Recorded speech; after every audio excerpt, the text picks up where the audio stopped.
Hello friends, welcome to Learno classroom, যেখানে শুধুই শিখবে। যারা upcoming railway NTPC group D বা এসএসসির এক্সাম দিচ্ছ, তারা এই চ্যানেল অবশ্যই সাবস্ক্রাইব করো। এই চ্যানেলে তোমরা কারেন্ট অ্যাফেয়ার্স এবং জেনারেল নলেজের অনেক ইনফরমেটিভ ভিডিও ডেলি বেসিসে পাবে, যা তোমাদের আপকামিং এক্সামের জন্য অনেক বেশি হেল্পফুল হবে। তো চলো শুরু করা যাক আজকের বিষয়।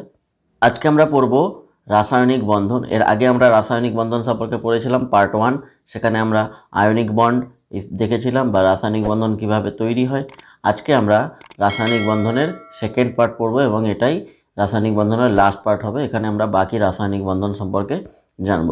তো চলো প্রথমেই দেখা যাক রাসায়নিক সংকেত। তো দেখো, সংকেত আর চিহ্ন এই দুটো আমাদের জিনিস জানতে হবে। চিহ্ন কি আর সংকেত কি? চিহ্ন অর্থাৎ সিম্বল। সিম্বল কোথায় ইউজ করা হয় না, সিম্বল ইউজ করা হয় যদি একটা পরমাণুকে বোঝানো হয়।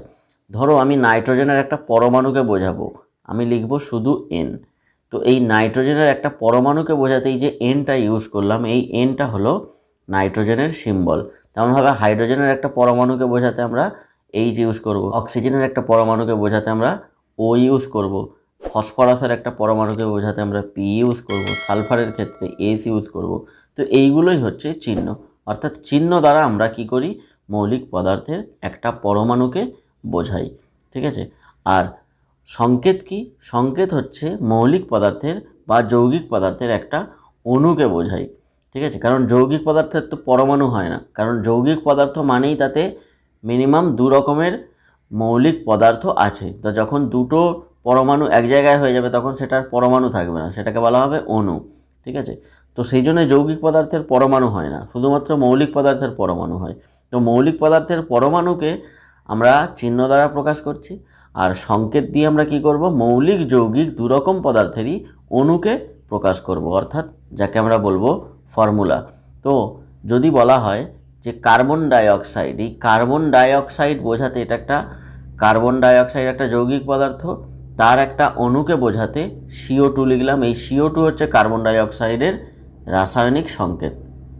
তো কার্বন ডাইঅক্সাইডের ক্ষেত্রে যেমন আমরা দেখলাম একটা যৌগিক পদার্থের অণু, তেমনভাবে আমরা মৌলিক পদার্থের যদি একটা অণুকে দেখি, তো দেখো এখানে মৌলিক পদার্থের অণু কিভাবে দেওয়া আছে। তো প্রথমে দেওয়া আছে এক পরমাণু। এক পরমাণু অর্থাৎ একটা অণুতে একটাই পরমাণু থাকবে, তার মানে অণুও যা পরমাণুও তাই, অণু পরমাণু সমার্থক। তো জেনারেলি যে সমস্ত ধাতু আছে সেই সব ধাতুর পরমাণুগুলো, অণুগুলো একটা করে পরমাণু নিয়েই তৈরি। ঠিক আছে। তো দেখো এখানে সোডিয়াম, পটাশিয়াম, ক্যালসিয়াম, Fe অর্থাৎ আয়রন, ম্যাগনেসিয়াম, ম্যাঙ্গানিজ, তো এই সমস্ত জিঙ্ক, এই সমস্ত বা Cu, কপার, এই সমস্ত যে ধাতুগুলো আছে, লোহা, তামা, সিলভার, Ag, সিলভার, রূপো, ঠিক আছে, Au, সোনা, তো এই সমস্তগুলোই ধাতুগুলোর পরমাণু একটা করে অণু নিয়ে তৈরি। তো এগুলো হলো এক পরমাণু, অর্থাৎ একটা অণুতে একটা পরমাণু। পরেরটা আমরা দেখতে পাচ্ছি দ্বিপরমাণু, অর্থাৎ একটা অণুতে দুটো পরমাণু। যেমন দেখো যে সমস্ত অধাতব গ্যাসগুলো আছে, কি কি, O2 অর্থাৎ অক্সিজেন, N2 অর্থাৎ nitrogen, H2 hydrogen, Cl2 chlorine. তার মানে একটা অণুতে দুটো পরমাণু। O2 মানে একটা অক্সিজেনের অণুতে দুটো অক্সিজেন পরমাণু আছে। দুটো অক্সিজেন পরমাণু কি থাকে, রাসায়নিক বন্ধন দ্বারা যুক্ত থাকে। ঠিক আছে। তেমনভাবে আমরা দেখব তিন পরমাণু অর্থাৎ ওজন। অক্সিজেনের তিনটে পরমাণু একটা ওজনের অণুতে আছে। তেমনভাবে আমরা নিচে দেখতে পাচ্ছি চতুর্পরমাণু অর্থাৎ চারটে পরমাণু আছে একটা অণুতে, কি, P4 অর্থাৎ ফসফরাস।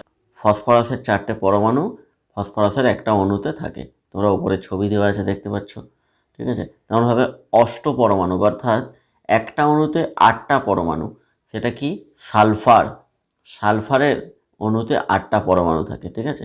তো এই সালফারের স্ট্রাকচার এখানে দেওয়া আছে, দেখো আটটা পরমাণু কীভাবে রাসায়নিক বন্ধন দ্বারা একে অপরের সঙ্গে যুক্ত আছে।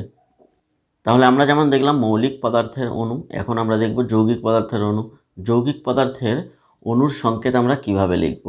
তো দেখো যৌগিক পদার্থের অণুর সংকেত লেখার দুটো পদ্ধতি এখানে আমরা দেখছি। একটা পদ্ধতিতে লেখা আছে যোজ্যতা অবিভাজ্য, আর একটা লেখা আছে যোজ্যতা বিভাজ্য। এর অর্থ কি? দেখো আমরা জানি যৌগিক পদার্থ মানেই তাতে মিনিমাম দু ধরনের মৌলিক পদার্থ থাকবে। তো আমরা যদি প্রথম উদাহরণটা নিই, Al2O3 অর্থাৎ অ্যালুমিনিয়াম অক্সাইড। এখানে অ্যালুমিনিয়াম আছে আর অক্সিজেন আছে, দু ধরনের মৌলিক পদার্থ আছে এর মধ্যে, ঠিক আছে।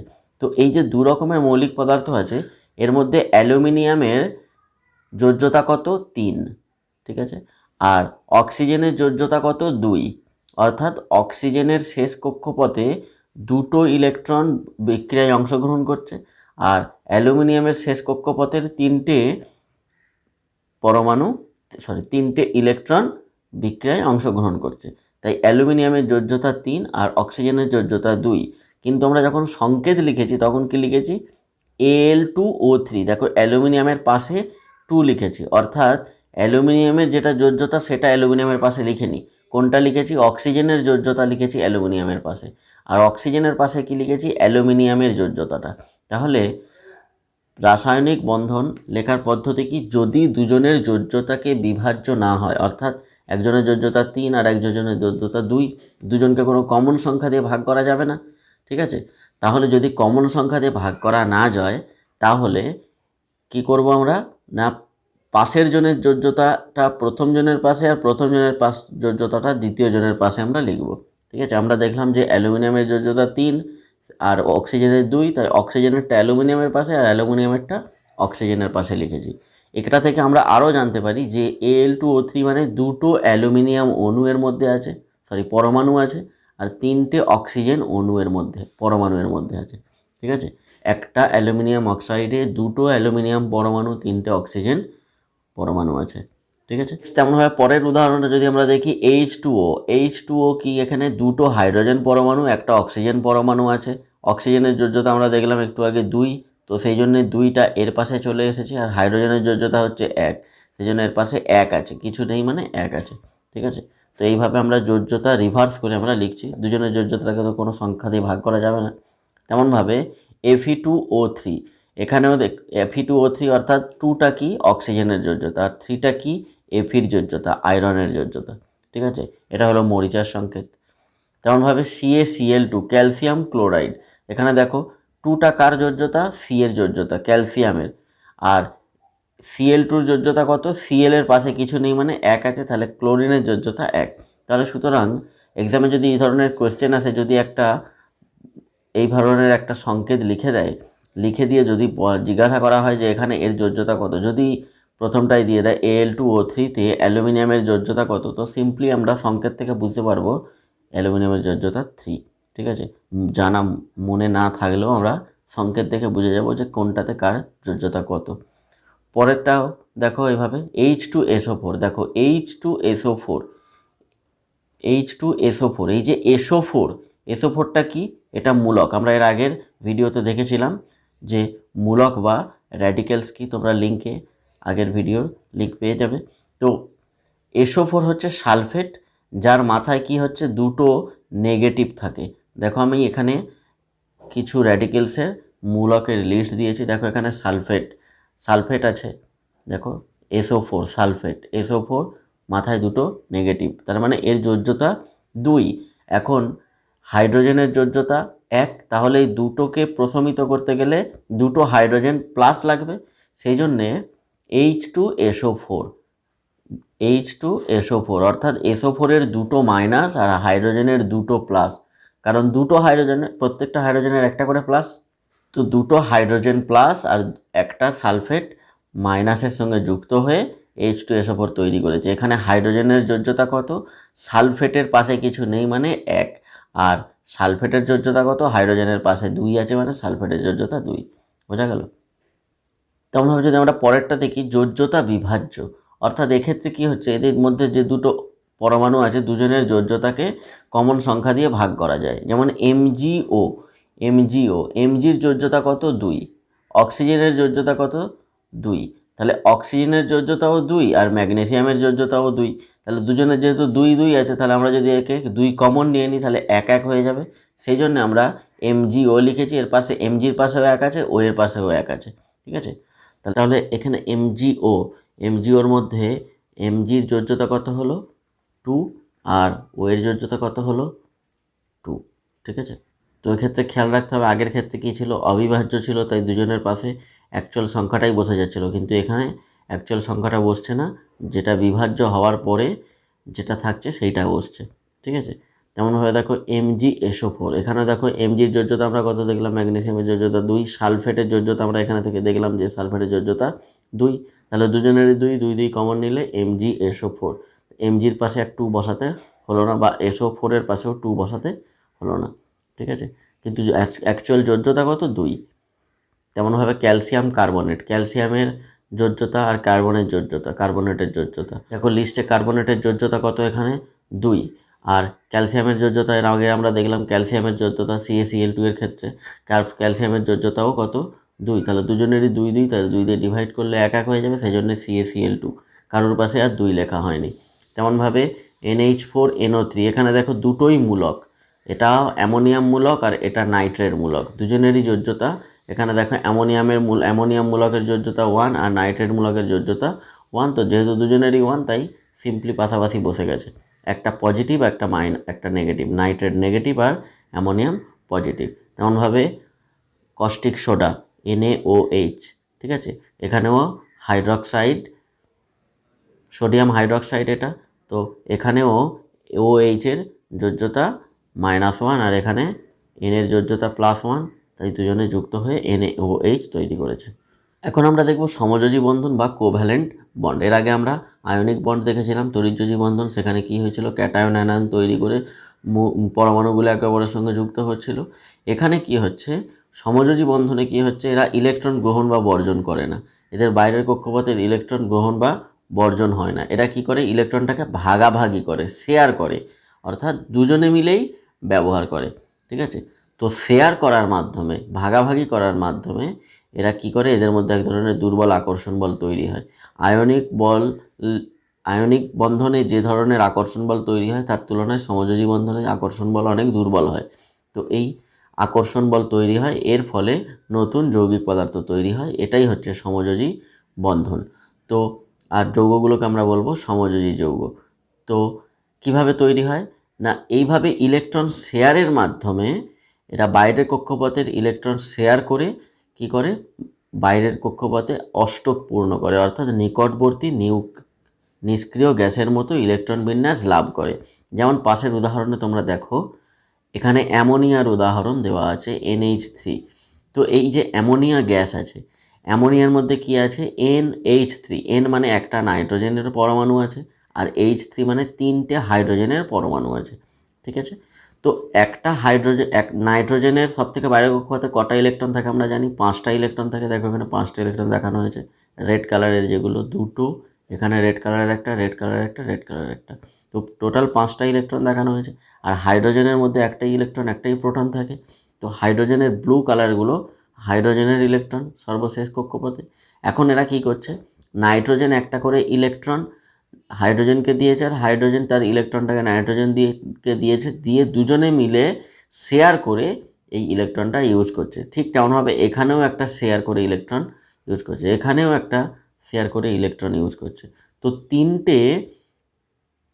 পেয়ার্স অফ ইলেকট্রন, 3টে ইলেকট্রনের জোড় তৈরি হয়েছে, ঠিক আছে। তো এই 3টে ইলেকট্রনের জোড় তৈরি হয়ে এখানে একটা হাইড্রোজেন যুক্ত হয়ে গেছে, এখানে একটা হাইড্রোজেন যুক্ত হয়ে গেছে, এখানে একটা হাইড্রোজেন যুক্ত হয়ে গেছে। এইভাবে সমানভাবে ইলেকট্রনকে ব্যবহার করে, শেয়ার করে তারা কি করলো, রাসায়নিক বন্ধন তৈরি করলো, এটাই হলো সমযোজী বন্ধন, ঠিক আছে। তেমনভাবে আমরা উদাহরণ হিসাবে কি দেখতে পাচ্ছি, NH2, H2, O2, CH4, NH3, CO2, অর্থাৎ নাইট্রোজেন, হাইড্রোজেন, অক্সিজেন। তো যত মৌলিক অণু আমরা দেখতে পাচ্ছি, এগুলো কি করছে, সমযোজী বন্ধনের দ্বারা যুক্ত হয়ে অণু তৈরি করছে। যেমনভাবে CH4 অর্থাৎ মিথেন, এখানে কি আমরা দেখব, CH4-এ দেখো একটা কার্বন আছে, আর কার্বনের সবথেকে বাইরের কক্ষপথে কটা ইলেকট্রন থাকে, 4টে ইলেকট্রন থাকে। এই 4টে ইলেকট্রন কি করছে, 4টে হাইড্রোজেনের সঙ্গে যুক্ত হয়ে একটা করে সমযোজী বন্ধনে তৈরি করছে। এখানে 4টে হাইড্রোজেন ইলেকট্রন শেয়ার করে সমযোজী বন্ধন তৈরি করছে কার্বনের সঙ্গে, করে কি করলো, মিথেন তৈরি করলো। চারদিকে 4টে হাত তৈরি হলো, 4টে হাতে একটা করে হাইড্রোজেন যুক্ত হয়ে গেল, ঠিক আছে।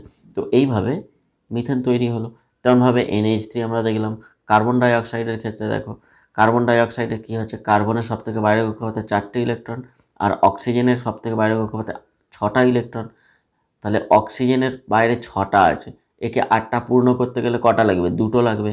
আর কার্বনের 4টে আছে, একে 8টা পূর্ণ করতে গেলে 4টে লাগবে। তাই জন্য 2 হাতে 2টো অক্সিজেন যুক্ত হয়ে গেল। এদের 6টা আছে আর এর 4টে আছে, তো 2 করে শেয়ার করলো, একে 2 দিল, একে 2 দিল, আর এর 6টা আর 2 8টা হয়ে গেল। এর 4টে আর এখান থেকে 2 নিল 6টা, আর এখান থেকে 2 নিল 8টা হয়ে গেল কার্বনের। যেমনভাবে এরও 6টা আছে, 6টা 2 8টা হয়ে গেল। তাহলে এইভাবে কার্বনের সঙ্গে 2 করে লোন পেয়ার অফ ইলেকট্রন তৈরি করলো। আগের বারে দেখো মিথেনে আমরা দেখলাম একটা করে বন্ধন তৈরি হয়েছিল, কার্বনের সঙ্গে একটা বন্ধন, কার্বনের সঙ্গে একটা বন্ধন, অর্থাৎ এক জোড়া ইলেকট্রন যুক্ত হয়েছিল। এখানে কি 2 জোড়া ইলেকট্রন, এখানে এক জোড়া, এখানে এক জোড়া, 2 জোড়া করে ইলেকট্রন যুক্ত হয়েছে, তাই 2 করে বন্ধন তৈরি করেছে। ঠিক আছে, তেমনভাবে যদি আমরা নাইট্রোজেনের দেখি, নাইট্রোজেনের সব থেকে বাইরে কক্ষপথে কটা ইলেকট্রন? 5টা ইলেকট্রন। ঠিক আছে, সব থেকে বাইরে আছে 5টা ইলেকট্রন। আর আরও একটা নাইট্রোজেন পরমাণু, তারও 5টা ইলেকট্রন থাকবে বাইরের কক্ষপথে। ঠিক আছে, এই 5টা ইলেকট্রনের মধ্যে এইখানে 2, এইখানে 2 আর এইখানে 2 একে অপরের সঙ্গে কী করবে? ইলেকট্রন শেয়ার করে 3টে বন্ধন তৈরি করবে। তাহলে 5টা আছে আর 3টে শেয়ার করলো, 5টা 3টে 8টা হয়ে গেল দুজনেরই। তাহলে এইভাবে নাইট্রোজেনের মধ্যে 3টে বন্ধন তৈরি হয়। ঠিক আছে, তো আমরা দেখতে পাচ্ছি যে সমযোজী বন্ধনে একটা বন্ধন বা 2টো বন্ধন বা 3টে বন্ধন তৈরি হচ্ছে। ঠিক আছে, তো আমরা যে একটু আগে দেখলাম যে সমযোজী বন্ধনে একটা বন্ধন, 2টো বন্ধন, 3টে বন্ধন তৈরি হচ্ছে, সেই অনুযায়ী আমরা সমযোজীকে 3টে ভাগে ভাগ করেছি: একযোজী বন্ধন, দ্বিযোজী বন্ধন আর ত্রিযোজী বন্ধন। একযোজী বন্ধন কি? দেখো, অর্থাৎ একটা করে বন্ধন, অর্থাৎ এক জোড়া ইলেকট্রন কি হচ্ছে? বন্ধন তৈরি করছে, মানে 2টো ইলেকট্রন। যদি 2 জোড়া ইলেকট্রন অর্থাৎ 4টে ইলেকট্রন বন্ধন তৈরি করে তাহলে দ্বিযোজী বন্ধন হবে। তেমনভাবে তিন জোড়া ইলেকট্রন অর্থাৎ 6টা ইলেকট্রন যদি বন্ধন তৈরি করে তাহলে সেটা ত্রিযোজী হবে। দেখো এখানে 3টে ইলেকট্রন, দেখো টোটাল 6টা ইলেকট্রন, 3 জোড়া ইলেকট্রন তৈরি করেছে। দেখো আমরা একটু আগে যেটা দেখলাম সেটাই এখানে নাইট্রোজেনের ক্ষেত্রে দেখানো হচ্ছে। এটা নাইট্রোজেনের পরমাণু। তেমনভাবে এখানে একটা ছবি আমরা দেখতে পাচ্ছি, এটা কিসের? এটা ইথিলিনের ছবি। তো ইথিলিনের মধ্যে কার্বন আর হাইড্রোজেন এইভাবে একে অপরের সঙ্গে বন্ধনে যুক্ত থাকে। দেখো এখানে কার্বন আর কার্বন দুজনের সঙ্গে ডবল বন্ড তৈরি করেছে। ঠিক আছে, দ্বিযোজী বন্ধন তৈরি করেছে। আর কার্বন আর হাইড্রোজেন একযোজী বন্ধন তৈরি করেছে, সিঙ্গেল বন্ড তৈরি করেছে। ঠিক আছে, তেমনভাবে তোমরা এখানে দেখো অ্যাসিটিলিন, উপরে অ্যাসিটিলিনের ছবি দেওয়া আছে। এখানে দেখো কার্বন আর কার্বনের মধ্যে 3টে করে বন্ধন তৈরি হয়েছে, আর কার্বন আর হাইড্রোজেনের মধ্যে একটা করে বন্ধন তৈরি হয়েছে। ঠিক আছে, তাহলে একটা যৌগের মধ্যেই দ্বিযোজী এবং ত্রিযোজী বা একযোজী বা দ্বিযোজী সব রকম বন্ধনই আমরা দেখতে পাচ্ছি। এখন আমরা দেখব সমযোজী যৌগ এবং আয়নীয় যৌগের বেশ কিছু উল্লেখযোগ্য বৈশিষ্ট্য। যেমন আমরা প্রথমে দেখতে পাচ্ছি গলনাঙ্ক এবং স্ফুটনাঙ্ক আয়নীয় যৌগের সবথেকে বেশি। আয়নীয় যৌগ অর্থাৎ যেগুলো অ্যানায়ন ক্যাটায়ন অর্থাৎ ইলেকট্রন গ্রহণ বর্জনের মাধ্যমে তৈরি হচ্ছিল, আগের ভিডিওতে আমরা যেগুলো দেখেছিলাম, যেমন সোডিয়াম ক্লোরাইড NaCl, নুন ছিল। ঠিক আছে, তো ক্যালসিয়াম ক্লোরাইড CaCl2। তো এই সমস্ত যে যৌগিক পদার্থগুলো, এদের কি হচ্ছে? আয়নীয় যৌগ এগুলো, এদের গলনাঙ্ক স্ফুটনাঙ্ক বেশি। কেন? কারণ এদের মধ্যে যে ইলেকট্রন, এদের মধ্যে যে আকর্ষণ বলটা কাজ করে, সেই আকর্ষণ বলটা অনেক বেশি জোরালো, অনেক বেশি দৃঢ়, শক্ত। ঠিক আছে, সমযোজী বন্ধনের তুলনায় আয়নীয় বন্ধন অনেক বেশি স্ট্রং। ঠিক আছে, সেই জন্যে আয়নীয় যৌগগুলোকে গলাতে গেলে বা ফোটাতে গেলে অনেক বেশি হিটের দরকার পড়ে, তাপমাত্রার দরকার পড়ে। সেই জন্য এদের গলনাঙ্ক স্ফুটনাঙ্ক বেশি। সমযোজী যৌগের ক্ষেত্রে গলনাঙ্ক স্ফুটনাঙ্ক কম, কারণ এদের যে বন্ধন, সেই বন্ধনের জোর কম, অত বেশি স্ট্রং নয় বন্ধনটা। নেক্সট আমরা দেখব আয়নীয় যৌগ ত্রিমাত্রিক কেলাস গঠন করতে পারে। কেলাস অর্থাৎ স্ফটিক, অর্থাৎ দেখো তোমরা দেখেছো চিনির দানা বা নুনের দানা এরকম ডেলা ডেলা হয়। ঠিক আছে, বা মিছরির দানা, তাই না? তো এই ধরে দানা দানা তৈরি করে তারা গ্যাস বা তরল নয়। ঠিক আছে, কিন্তু পেট্রোল, ডিজেল, কেরোসিন এগুলো কি সব সমযোজী যৌগ, আর এই সমস্ত যৌগগুলো কি হয়? তরল হয়। ঠিক আছে, বা এই ইথিলিন বা অ্যাসিটিলিন এই সমস্ত, তো এরা কিন্তু কেলাস গঠন করতে পারে না, অর্থাৎ ওই রকম ধরনের দানা দানা গঠন করতে পারে না। ঠিক আছে, কিন্তু নুন তারা দানা দানা হয়। চিনি কিন্তু একটা এক্সেপশনাল, চিনি হচ্ছে সমযোজী যৌগ, কিন্তু চিনি কেলাস গঠন করতে পারে, এটা মনে রাখতে হবে। চিনি সমযোজী যৌগ হলেও চিনি কিন্তু নুনের মতো কেলাস গঠন করতে পারে, দানা গঠন করতে পারে, ঠিক আছে। তো জেনারেলি আয়নীয় যৌগগুলোই স্ফটিক কেলাস গঠন করতে পারে, ত্রিমাত্রিক অর্থাৎ 3D, যার দৈর্ঘ্য প্রস্থ উচ্চতা 3টেই আছে। তো এরা ত্রিমাত্রিক স্ফটিক কেলাস গঠন করতে পারে, কিন্তু সমযোজী যৌগগুলো করতে পারে না। আর সমযোজী যৌগের যে অণুগুলো হয়, সমযোজী যৌগের একটা অণু আর একটা অণুর সঙ্গে কিভাবে যুক্ত থাকে না, ভ্যান ডার ওয়ালস বন্ধন নামে এক ধরনের দুর্বল প্রকৃতির বন্ধন আছে, সেই বন্ধন দ্বারা এরা একে অপরের সঙ্গে যুক্ত থাকে, ঠিক আছে। তাহলে সমযোজী যৌগের যে অণুগুলো হয় সেই একটা অণু আর একটা অণুর সঙ্গে যুক্ত থাকে, যেমন একটা নাইট্রোজেন অণু আর একটা নাইট্রোজেন অণুর সঙ্গে যুক্ত থাকবে, তেমনভাবে একটা ইথিলিনের অণু আর একটা ইথিলিনের অণুর সঙ্গে যুক্ত থাকবে। তাহলে এদের মধ্যে যে বলটা কাজ করে সেটা হচ্ছে ভ্যান ডার ওয়ালস বন্ড। কিন্তু মনে রাখতে হবে এই সমস্ত গ্যাসীয় পদার্থের মধ্যে কিন্তু ভ্যান ডার ওয়ালস বন্ধন থাকে না, কারণ ভ্যান ডার ওয়ালস বন্ড এমনই একটা দুর্বল প্রকৃতির বন্ড, সেটা শুধুমাত্র যদি অণুগুলো খুব কাছাকাছি আসে তখনই তৈরি হয়, ঠিক আছে। যদি অণুগুলোর মধ্যে দূরত্ব বেড়ে যায়, দূরে সরে যায়, তাহলে ভ্যান ডার ওয়ালস বন্ধন আর থাকে না, ভেঙে যায়, ঠিক আছে। তো যখন সমযোজী যৌগের অণুগুলো খুব কাছাকাছি আসে তখন তাদের মধ্যে এক ধরনের দুর্বল প্রকৃতির বন্ধন তৈরি হয়, সেটাই হচ্ছে Van der Waals bond. Next আমরা দেখব অধিকাংশ আয়নীয় যৌগ জলে দ্রবীভূত হয়ে যায়। যে সমস্ত আয়নীয় যৌগ আছে তারা সবই জলে দ্রবীভূত হয়। তোমরা জানো নুন একেবারে পুরোপুরি জলে দ্রবীভূত হয়ে যায়। এক্ষেত্রেও কিন্তু মনে রাখতে হবে চিনি কিন্তু একটা এক্সেপশনাল, সেও কিন্তু জলে দ্রবীভূত হতে পারে, কিন্তু সেটা সমযোজী যৌগ। আরও একটা উদাহরণ এখানে আমরা দেখতে পাচ্ছি সিলভার ক্লোরাইড। সিলভার ক্লোরাইড, আচ্ছা আগের আমরা সংকেত শিখলাম, তোমরা বলতে পারবে সিলভার ক্লোরাইডের সংকেত আমরা কীভাবে লিখতে পারি? তবে এখান থেকে তোমাদের জানতে হবে যে সিলভারের যোজ্যতা কত, এজির যোজ্যতা, সিলভারের যোজ্যতা 1, ক্লোরাইডের যোজ্যতা অর্থাৎ ক্লোরিনের যোজ্যতা কত, 1। তাহলে দুজনেরই যদি 1 হয় তাহলে সিম্পলি এর সংকেত কী হবে, AgCl, ঠিক আছে, সিলভার ক্লোরাইড। তাহলে আমরা দেখতে যে আয়নীয় যৌগগুলো জলে দ্রবীভূত হতে পারে, কিন্তু সমযোজী যৌগগুলো জলে দ্রবীভূত হতে পারে না। কারণ কি বলছে না, কারণ বলছে কারণ জল একটি পোলার সমযোজী যৌগ, জল পোলার সমযোজী যৌগ, আর সমযোজী যৌগগুলোর মধ্যে কি হচ্ছে এই ধরনের কোনো আধানের দ্বিমেরুকরণ বা ডাইপোলারিজম দেখা যায় না। এখন এই পোলারিজম ব্যাপারটা কি না, দেখা গেছে কিছু কিছু পদার্থ যাদের মধ্যে কি হচ্ছে সমযোজী যৌগ বা আয়নীয় যৌগ, যাদের মধ্যে কি হচ্ছে ইলেকট্রোনেগেটিভ যদি মৌল থাকে, যাদের মধ্যে ইলেকট্রোনেগেটিভিটি বেশি, যেমন ক্লোরিন, ফ্লুরিন, অক্সিজেন, এই সমস্ত পদার্থ যাদের মধ্যে ইলেকট্রোনেগেটিভিটি বেশি, অর্থাৎ ইলেকট্রনকে কাছে পাওয়ার যে ইচ্ছা, ইলেকট্রনকে আকর্ষণ করার প্রবণতা বেশি, ঠিক আছে। যেমন তোমরা দেখো এখানে একটা জলের অণু দেখানো হয়েছে, দুটো H আছে, একটা মাঝখানে O আছে, অর্থাৎ H2O জল। এই যে জলের অণুটা এখানে দেখানো হয়েছে, সেই জলের অণুতে দেখো ও এর মাথায় দেখো মাইনাস ডেল্টা, অর্থাৎ খুব হালকা পরিমাণে নেগেটিভ চার্জ এখানে দেখা যাচ্ছে। আর দুটো হাইড্রোজেনের মধ্যে খুব হালকাভাবে পজিটিভ চার্জ দেখা যাচ্ছে, ঠিক আছে। তো যেহেতু একই অণুর মধ্যে এই পরমাণুগুলোর মধ্যে ইলেকট্রোনেগেটিভিটির জন্য একজনের মাথায় হালকা পজিটিভ চার্জ, একজনের মাথায় হালকা নেগেটিভ চার্জ দেখা যায়, তখন কি হয় এদের মধ্যে এই পোলারিজম সৃষ্টি হয়, অর্থাৎ একদিকে পজিটিভ আয়নের আধিক্য বেশি, একদিকে নেগেটিভ আয়নের আধিক্য বেশি। যেদিকে নেগেটিভ আয়নের আধিক্য বেশি সেদিকে ইলেকট্রন যাবে না, যেদিকে পজিটিভ আয়নের আধিক্য বেশি সেদিকে ইলেকট্রন যাবে, ঠিক আছে। ঠিক তেমনভাবে যেহেতু জল একটি পোলারাইজড সমযোজী যৌগ, কিন্তু তার মধ্যে পোলারিজম দেখা যায়, অর্থাৎ এই আধানের দ্বিমেরুকরণ দেখা যায়, একদিকে পজিটিভ চার্জ হালকা থাকে, একদিকে নেগেটিভ চার্জ হালকা থাকে, ঠিক আছে। সেই জন্যে এদের মধ্যে যত আয়নীয় যৌগ আছে সেগুলো সব দ্রবীভূত হয়ে যায়, কারণ আয়নীয় যৌগ তো পজিটিভ আর নেগেটিভ আয়ন তৈরি করেই গঠন হয়, তাই না? তো সেই জন্যে পজিটিভ আয়ন আর নেগেটিভ আয়ন গঠনের মাধ্যমে যেহেতু আয়নীয় যৌগ তৈরি হয়, সেই জন্যে জলের মধ্যে সব আয়নীয় যৌগ দ্রবীভূত হয়ে যায়। কিন্তু যে সমস্ত সমযোজী যৌগ আছে, জল ছাড়া খুব কমই সমযোজী যৌগ আছে যেগুলোর মধ্যে এই পোলারিজম দেখা যায়। সমযোজী যৌগের মধ্যে এই ধরনের পোলারিজম দেখা যায় না বললেই চলে। সেই জন্যে এই অ্যাসিটিলিন এই সমস্তগুলোর এদের মধ্যে দ্রবীভূত হয় না। তবে মনে রাখতে হবে অ্যালকোহল কিন্তু জলের মধ্যে দ্রবীভূত হয়ে যায়, কারণ অ্যালকোহলের মধ্যেও কিন্তু ওই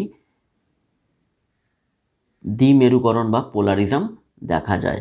ঠিক আছে, তাহলে যেমন এখানে মিথানল দেওয়া আছে, অর্থাৎ methyl alcohol, ethyl alcohol, ethanol, এই সমস্তগুলো জলের মধ্যে দ্রবীভূত হয়, কারণ এদের মধ্যে দ্বিমেরুকরণ বা পোলারিজম দেখা যায়।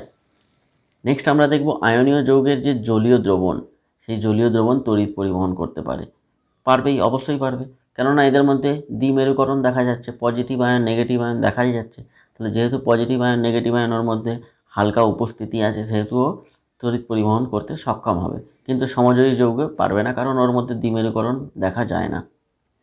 এখন আমরা পড়ব ধাতব বন্ধন বা মেটালিক বন্ড। তা এর আগে আমরা আয়নীয় বন্ধন দেখেছি বা তড়িৎযোজী বন্ধন, এখন সমযোজী বন্ধন দেখেছি। এখন আমরা পড়ব ধাতব বন্ধন বা মেটালিক বন্ড। তো মেটালিক বন্ড কি না, অধাতু আর ধাতুর মধ্যে তৈরি হয়েছিল কি, অধাতু আর ধাতুর মধ্যে তৈরি হয়েছিল আয়নিক বন্ড, তড়িৎযোজী বন্ধন। শুধুমাত্র অধাতুগুলোর মধ্যে তৈরি হয়েছিল কি বন্ধন, সমযোজী বন্ধন, যেমন অক্সিজেন, নাইট্রোজেন, এই সমস্ত গ্যাসীয় ধাতু। আর শুধুমাত্র ধাতুর পরমাণুর মধ্যে তৈরি হবে কি, ধাতব বন্ধন। একটা ধাতুর মধ্যে যে পরমাণুগুলো থাকে, যেমন মনে করো গোল্ড, তো সোনা একটা ধাতু, বা রূপো সেটা একটা ধাতু, বা কপার সেটা একটা ধাতু। তো এই কপারের ধাতুর মধ্যে কি থাকবে, শুধুমাত্র কপারেরই পরমাণু থাকবে। ঠিক আছে, এই একটা কপারের পরমাণুর সঙ্গে আর একটা কপারের পরমাণুর, কারণ আমরা আগে দেখেছি যে ধাতুর কি হয়, কোনো অণু হয় না, ধাতুর অণু পরমাণু সমার্থক, একটা অণু একটাই পরমাণু নিয়ে তৈরি, তার মানে অণু পরমাণু সমার্থক। তাহলে এই যে ধাতুর পরমাণুগুলো থাকে, এই পরমাণুগুলোর মধ্যে যে আকর্ষণ বলটা এক্সিস্ট করে থাকে, সেই আকর্ষণ বলকে আমরা বলবো কি, ধাতব বন্ধন।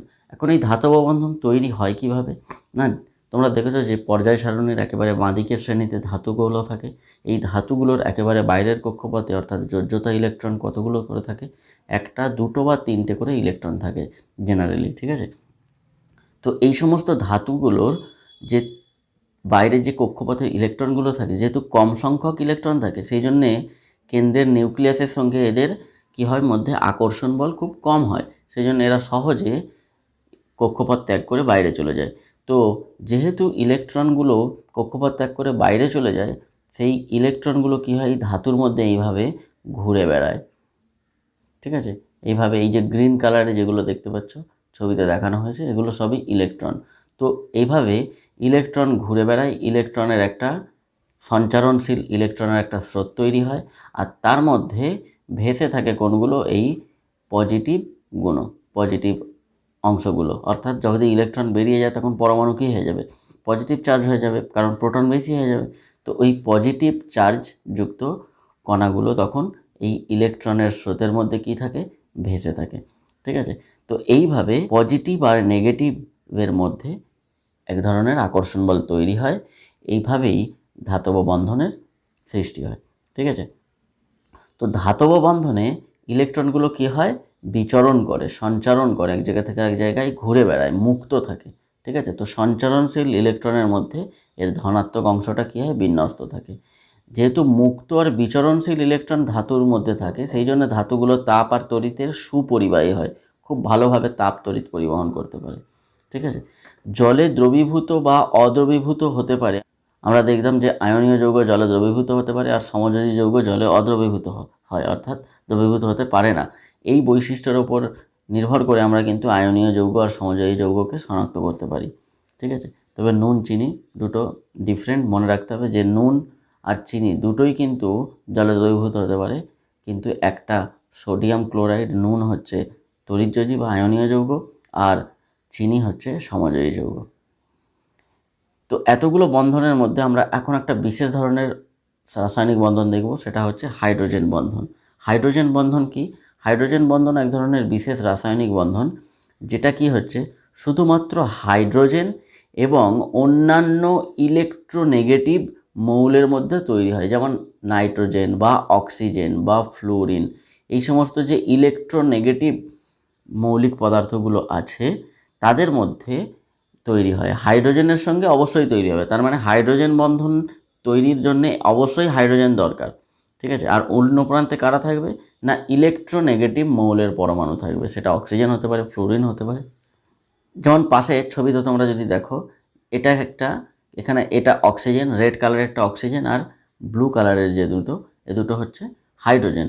তো এটা কি হয়ে গেল H2O, জলের একটা অণু, এটাও কি হয়ে গেল H2 জলের একটা অণু। এই দুটো অণুর মধ্যে এক ধরনের বন্ধন তৈরি হয়েছে, কিন্তু এই দুটো অণুর মধ্যে যে বন্ধন তৈরি হয়েছে সেই বন্ধনটা কার কার মধ্যে, একটা হচ্ছে পজিটিভ চার্জ হাইড্রোজেনের মধ্যে, আর একটা হচ্ছে নেগেটিভ ইলেকট্রোনেগেটিভ মৌল অক্সিজেনের মধ্যে। হাইড্রোজেনের সঙ্গে হাইড্রোজেনের কিন্তু হয়নি। তাহলে হাইড্রোজেনের সঙ্গে ইলেকট্রোনেগেটিভ মৌলের এই যে বন্ধনটা, যেটা ডট ডট দিয়ে দেখানো হয়েছে, এই বন্ধনটাকে বলা হবে হাইড্রোজেন বন্ড বা হাইড্রোজেন বন্ধন। ঠিক আছে, কারণ আমরা এর আগে দেখেছিলাম যে সমযোজী বন্ধনের মধ্যে অণুগুলোর মধ্যে এক ধরনের দুর্বল আকর্ষণ বল থাকে, সেটা ভ্যান ডার ওয়ালস বন্ড ছিল। আর এক্ষেত্রে যৌগের মধ্যে হাইড্রোজেনের সঙ্গে ইলেকট্রোনেগেটিভ মৌলের যে বন্ধন, সেটাই হচ্ছে হাইড্রোজেন বন্ধন। ঠিক আছে, তো এই যে এত রকমের বন্ধন আমরা দেখলাম, কোন বন্ধন কত বেশি দৃঢ় তার একটা ক্রম আমরা নিচে দেখতে পাচ্ছি। প্রথমটা দেখো আয়নিক বন্ড, অর্থাৎ তড়িৎযোজী বন্ধন সব থেকে শক্তিশালী। তার থেকে কম শক্তিশালী কোনটা, কোভ্যালেন্ট বন্ড, অর্থাৎ সমযোজী যৌগ। ঠিক আছে, পরেরটা কি হাইড্রোজেন বন্ধন, এর থেকে কম শক্তিশালী কোনটা, হাইড্রোজেন বন্ধন, এক্ষুনি আমরা যেটা পড়লাম। আর সব থেকে কম শক্তিশালী অর্থাৎ দুর্বল, সব থেকে দুর্বল কোনটা, ভ্যান ডার ওয়ালস বন্ড। ঠিক আছে, তাহলে এই চারটে বন্ধনের মধ্যে আয়নিক বন্ধন সব থেকে বেশি দৃঢ়, তার থেকে কম শক্তিশালী অর্থাৎ একটু দুর্বল প্রকৃতির হলো সমযোজী, সমযোজীর থেকেও দুর্বল হলো কি হাইড্রোজেন বন্ধন, আর হাইড্রোজেনের বন্ধনের থেকেও দুর্বল হলো ভ্যান ডার ওয়ালস বন্ড। ওকে, গ্যাসীয় পদার্থের মধ্যে তো ভ্যান ডার ওয়ালস বন্ড দেখাই যায় না। তো আজকের এ পর্যন্তই, আশা করি ভিডিওটা তোমাদের ভালো লেগেছে। যদি ভালো লাগে অবশ্যই লাইক এবং কমেন্ট করে জানাবে, আর অবশ্যই বন্ধুদের সঙ্গে শেয়ার করতে ভুলবে না। তো লার্নো ক্লাসরুম অবশ্যই সাবস্ক্রাইব করো আরও এরকম ইন্টারেস্টিং ভিডিও পাওয়ার জন্য। তো থ্যাঙ্কস ফর ওয়াচিং, দেখা হচ্ছে নেক্সট ভিডিওতে।